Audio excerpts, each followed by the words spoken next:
Hello বন্ধুরা, কেমন আছেন? আশা করছি সবাই ভালো আছেন। গত ৩ জুন ২০২৫-এ বাংলাদেশের আইন, বিচার ও সংসদ বিষয়ক মন্ত্রণালয় জাতীয় মুক্তিযোদ্ধা কাউন্সিল আইন ২০২২ সংশোধনে জাতীয় মুক্তিযোদ্ধা কাউন্সিল সংশোধন অধ্যাদেশ ২০২৫ প্রবর্তন করেছেন।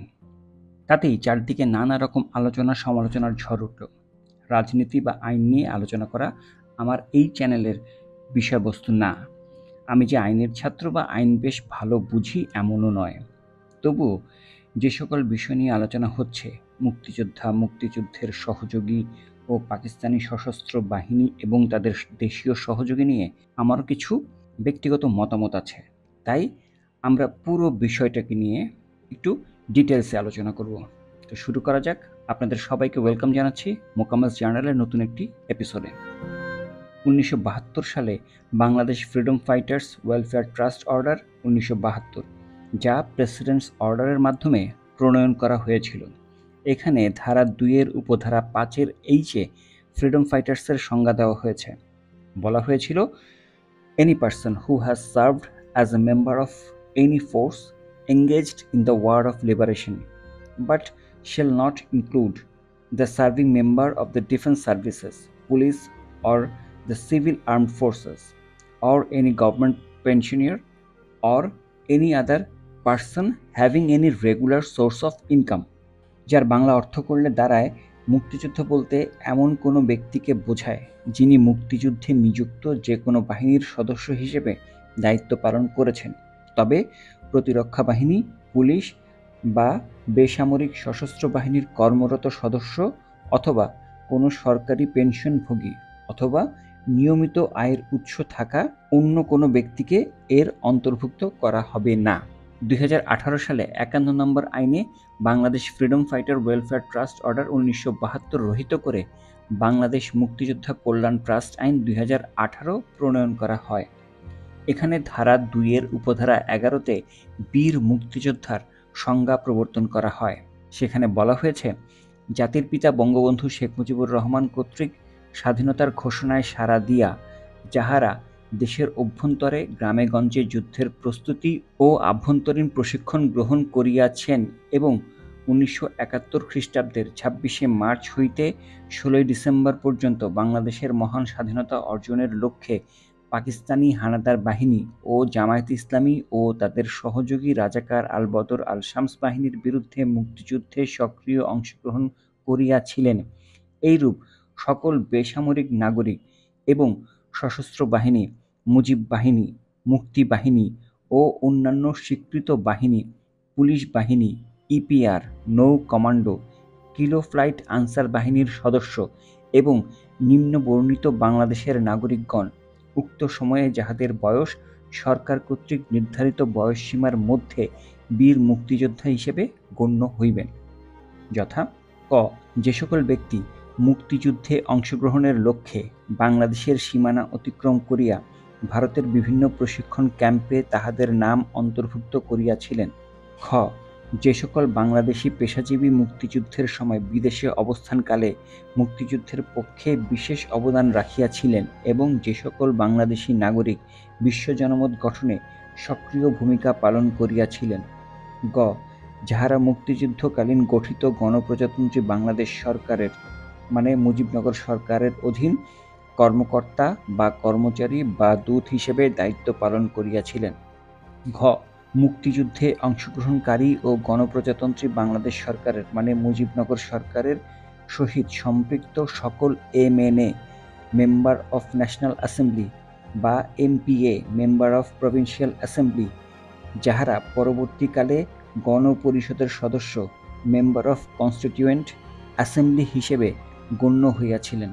ও পাকিস্তানি হানাদার বাহিনী ও তাহাদের সহযোগী কর্তৃক নির্যাতিতা সকল নারী বীরাঙ্গনা, তবে সন্দেহাতীতভাবে প্রমাণিত নির্যাতিতা নারী বা বীরাঙ্গনার ক্ষেত্রে সরকার কর্তৃক নির্ধারিত বয়সসীমা প্রযোজ্য হইবে না। চ. স্বাধীন বাংলা বেতার কেন্দ্রের সকল শিল্পী ও কলাকুশলী এবং দেশ ও দেশের বাহিরে মুক্তিযুদ্ধের সপক্ষে দায়িত্ব পালনকারী সকল বাংলাদেশী সাংবাদিক। ছ. স্বাধীন বাংলা ফুটবল দলের সকল খেলোয়াড় এবং জ. মুক্তিযুদ্ধকালে আহত বীর মুক্তিযোদ্ধাগণের চিকিৎসা সেবা প্রদানকারী মেডিকেল টিমের সকল ডাক্তার, নার্স ও চিকিৎসা সহকারী। এই বীর মুক্তিযোদ্ধার সংজ্ঞাটি 2018 সালে প্রবর্তিত হয়েছে। এর আগে 2002 সালে 8 নম্বর আইনে মুক্তিযোদ্ধা কাউন্সিল আইন 2002 প্রবর্তন করা হয়। তবে এই আইনে মুক্তিযোদ্ধা বা মুক্তিযুদ্ধের সহযোগী নিয়ে কোনো সংজ্ঞা দেওয়া ছিল না এবং সময়কাল বিবেচনা করে দেখা যেতে পারে কখন এই আইনটি পাশ হয়েছিল এবং রাষ্ট্রীয় ক্ষমতায় তখন কারা ছিল। তার প্রেক্ষিতে এসব সংজ্ঞা না থাকাটাই যৌক্তিক মনে হচ্ছে আমার। তবে 2022 সালের 15 নম্বর আইনে নতুন করে জাতীয় মুক্তিযোদ্ধা কাউন্সিল আইন 2022 প্রণয়ন করা হয়। এই আইনের ধারা 2 এর উপধারা 11-তে বীর মুক্তিযোদ্ধার সংজ্ঞা দেওয়া হয়েছে। সেখানে বেশ কয়েকটা পরিবর্তন এসেছে। 2018 থেকে 22-এর যে পরিবর্তনটি, আমি শুধু সেই জায়গাটুকুই উল্লেখ করছি কারণ অনেকখানি অংশ জুড়েই একই রকম। 2018-তে উল্লেখ ছিল স্বাধীনতা অর্জনের লক্ষ্যে পাকিস্তানি হানাদার বাহিনী ও জামায়াতে ইসলামী ও তাদের সহযোগী রাজাকার আল বদর আল শামস বাহিনীর বিরুদ্ধে। এর পরিবর্তে এখানে যুক্ত হয়েছে স্বাধীনতা অর্জনের লক্ষ্যে পাকিস্তানের বিরুদ্ধে যুদ্ধে লিপ্ত হইয়া দখলদার ও হানাদার পাকিস্তানি সেনাবাহিনী, জামায়াতে ইসলাম, নেজামে ইসলাম ও মুসলিম লীগ এবং তাহাদের সহযোগী রাজাকার আল বদর আল শামস মুজাহিদ বাহিনী ও পিস কমিটির বিরুদ্ধে। এই জায়গাটুকু চেঞ্জ হয়েছে। এরপর কিলো ফ্লাইট আনসারের পরিবর্তে এখানে কিলো ফোর্স, আনসার যুক্ত হয়েছে। এছাড়া ধারা 2-এর 11-তে পাকিস্তানি হানাদার বাহিনীর পরিবর্তে দখলদার ও হানাদার পাকিস্তানি বাহিনী সংযোজিত হয়েছিল। এরপর 2025 সালের 29 নম্বর অধ্যাদেশে আবার জাতীয় মুক্তিযোদ্ধা কাউন্সিল আইন 2022 সংশোধন করে জাতীয় মুক্তিযোদ্ধা কাউন্সিল সংশোধন অধ্যাদেশ 2025 জারি করেন এবং জারি করে বাংলাদেশ সরকার, যা আমি শুরুতেই বলেছি। এবং এই অধ্যাদেশটি জারি করা হয় 3 জুন 2025 সালে। এই অধ্যাদেশের ধারা 2-এর উপধারা 10-এ বীর মুক্তিযোদ্ধার সংজ্ঞায় কিছুটা পরিবর্তন আনা হয়েছে। এখানে প্রথমে যে পরিবর্তনটি আনা হয়েছে তা হলো জাতির পিতা বঙ্গবন্ধু শেখ মুজিবুর রহমান কর্তৃক স্বাধীনতার ঘোষণায় সাড়া দিয়া, এই লাইনটি পুরোপুরি বাদ দেওয়া হয়েছে এবং এর ফলে আমার মনে বেশ কয়েকটি প্রশ্ন এবং সন্দেহ এসেছে। একে একে বলছি।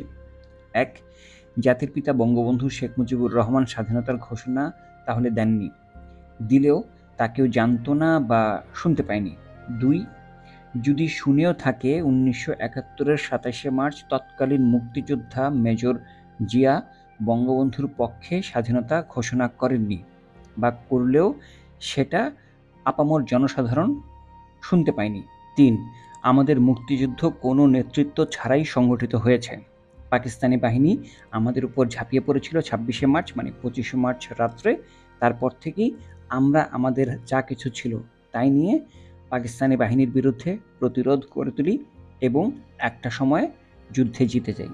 নাকি এই আইনের পরিবর্তনের মূল উদ্দেশ্যই জাতির পিতা বা বঙ্গবন্ধু শেখ মুজিবুর রহমানের নামটি বাদ দেওয়া? যাই হোক, সংজ্ঞায় কি বলা হয়েছে তাই এখানে উল্লেখ করছি। ধারা 2-এর উপধারা 10-এ বলা হয়েছে, যারা 1971 খ্রিস্টাব্দের 26শে মার্চ হইতে 16 ডিসেম্বর পর্যন্ত দেশের অভ্যন্তরে গ্রামে গঞ্জে যুদ্ধের প্রস্তুতি ও অভ্যন্তরীণ প্রশিক্ষণ গ্রহণ করিয়াছিলেন এবং যে সকল ব্যক্তি মুক্তিযুদ্ধে অংশগ্রহণের লক্ষ্যে বাংলাদেশের সীমানা অতিক্রম করিয়া ভারতের বিভিন্ন প্রশিক্ষণ ক্যাম্পে তাহাদের নাম অন্তর্ভুক্ত করিয়াছিলেন এবং বাংলাদেশের মহান স্বাধীনতা অর্জনের লক্ষ্যে পাকিস্তানের বিরুদ্ধে যুদ্ধ লিপ্ত হইয়া হানাদার ও দখলদার পাকিস্তানি সশস্ত্র বাহিনী এবং তাহাদের এই দেশীয় সহযোগী রাজাকার আল বদর আল শামস, তৎকালীন মুসলিম লীগ, জামায়াত ইসলামী, নেজামে ইসলাম এবং দালাল ও শান্তি কমিটির বিরুদ্ধে মুক্তিযুদ্ধে সক্রিয় অংশগ্রহণ করিয়াছিলেন, এইরূপ সকল বেসামরিক নাগরিক উক্ত সময়ে যাহাদের বয়স সরকার কর্তৃক নির্ধারিত সর্বনিম্ন বয়সের মধ্যে এবং সশস্ত্র বাহিনী, east Pakistan rifles, EPR, police বাহিনী, মুক্তিবাহিনী, প্রবাসী বাংলাদেশ সরকার, মুজিবনগর সরকার ও উক্ত সরকার কর্তৃক স্বীকৃত অন্যান্য বাহিনী, নৌ কমান্ডো, কিলো ফোর্স, আনসার সদস্য এবং বাংলাদেশের নিম্নবর্ণিত নাগরিকগণও বীর মুক্তিযোদ্ধা হিসেবে অন্তর্ভুক্ত হইবেন। ক, হানাদার ও দখলদার পাকিস্তানি বাহিনী ও তাহাদের সহযোগী কর্তৃক নির্যাতিত সকল নারী বীরাঙ্গনা এবং খ, মুক্তিযুদ্ধকালে আহত বীর মুক্তিযোদ্ধাগণের চিকিৎসা সেবা প্রদানকারী ফিল্ড হাসপাতালের সকল ডাক্তার, নার্স ও চিকিৎসা সহকারী। তবে এই আইনে নতুন সংযোজিত হয়েছে মুক্তিযুদ্ধের সহযোগী।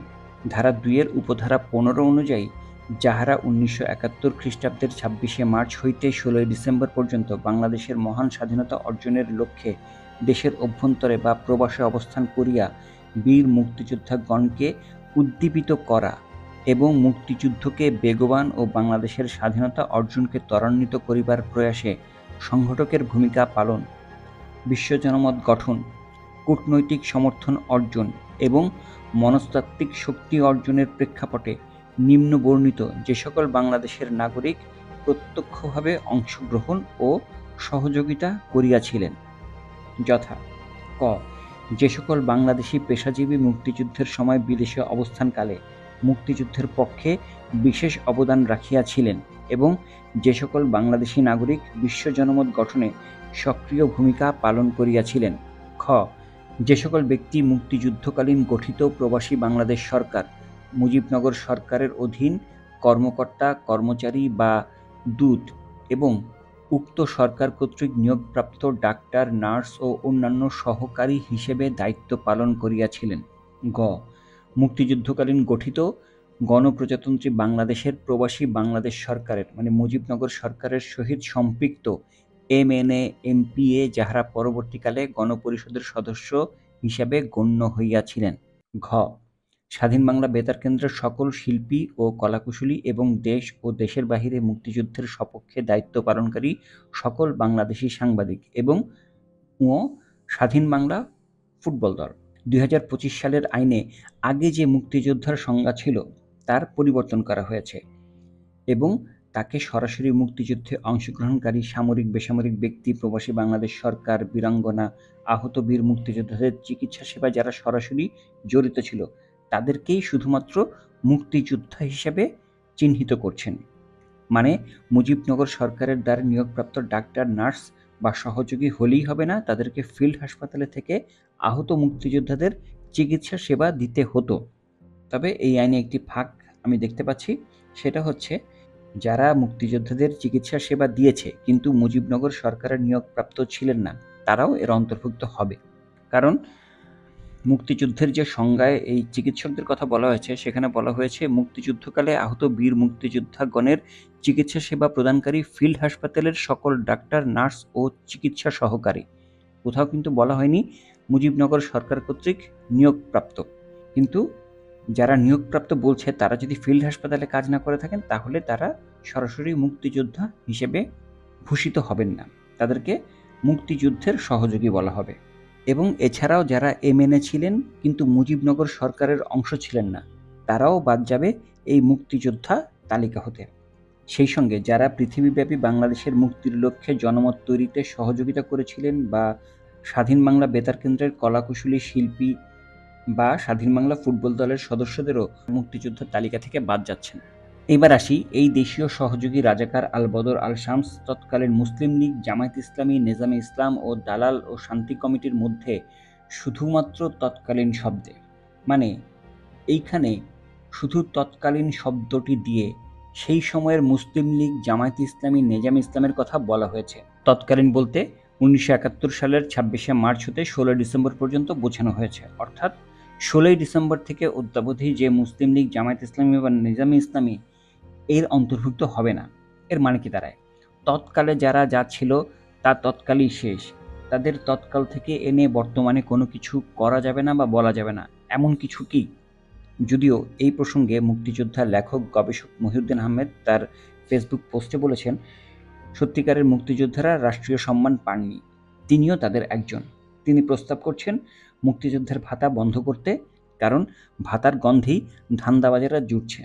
তিনি জামুকা ও মুক্তিযোদ্ধা মন্ত্রণালয়ের বিলুপ্তি চেয়েছেন, কারণ টাকার বিনিময়ে অনেককেই মুক্তিযোদ্ধা বানিয়েছে। দুর্নীতির আখড়া মুক্তিযোদ্ধা কল্যাণ ট্রাস্ট ভেঙে দিয়ে তাদের বাণিজ্যিক স্থাপনা ও প্রতিষ্ঠান নিলামে ডেকে বেচে দেওয়ারও সুপারিশ করেছেন। যারা সুবিধার আশায় যুদ্ধ করেছেন তাদের মার্সেনারি বা ভাড়াটে যোদ্ধা হিসেবে তিনি উল্লেখ করেছেন। আরও একটি পোস্টে তিনি মুক্তিযোদ্ধা শব্দের আগে বীর শব্দ বসানো নিয়েও খেদ প্রকাশ করেছেন। ওনার বক্তব্য, বীররাই শুধু মুক্তিযোদ্ধা ছিলেন, কাপুরুষরা ছিলেন না। পরিশেষে ১৯৭২ সাল থেকে মুক্তিযোদ্ধার সংজ্ঞা দেখতে পেয়েছি তা সময়ের আবর্তে পরিবর্তন হয়েছে। পরিবর্তন যদি প্রয়োজনীয় হয় তবে অবশ্যই পরিবর্তন হবে। কিন্তু এখন কেন? দলীয় সরকার যখন থাকে তখন তারা নানা ইস্যুতে জনগণকে ব্যস্ত রেখে তারা তাদের ব্যক্তি বা দলীয় স্বার্থ চরিতার্থ করতে চায়। তবে বর্তমান সরকার কি তেমন কিছুই করতে চাচ্ছে? সেটা জানা বা বোঝাটা জরুরি। কারণ এই মুহূর্তে জাতির পিতা বঙ্গবন্ধু, মুক্তিযোদ্ধা, মুক্তিযুদ্ধের সহকারী বা তৎকালীন এইসব সুনির্দিষ্ট করাটা কেন জরুরি হলো? আমি আগেই বলেছি, আমি আইনজ্ঞ নই। আমার আইনজ্ঞ বন্ধুরা যদি আমাকে পূর্ণ ধারণা বা ব্যাখ্যা দিত, তাহলে আমি উপকৃত হতাম। আর মহিউদ্দিন আহমেদ যে এক ধরনের ক্ষোভ থেকে এমন মন্তব্য করেছেন, তা স্পষ্ট বোঝা যায়। তবে আপনি কি উনার মন্তব্যের সঙ্গে একমত?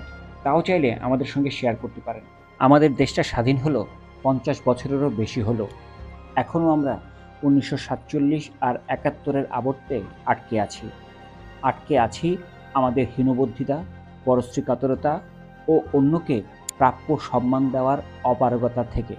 এটা একজন বা দুজনের জন্য নয়, বরং সবার জন্যই প্রযোজ্য। আর এমন অফ টপিক নিয়ে আলোচনা আপনাদের কেমন লেগেছে তা চাইলে আমাদের সাথে শেয়ার করতে পারেন। ধন্যবাদ।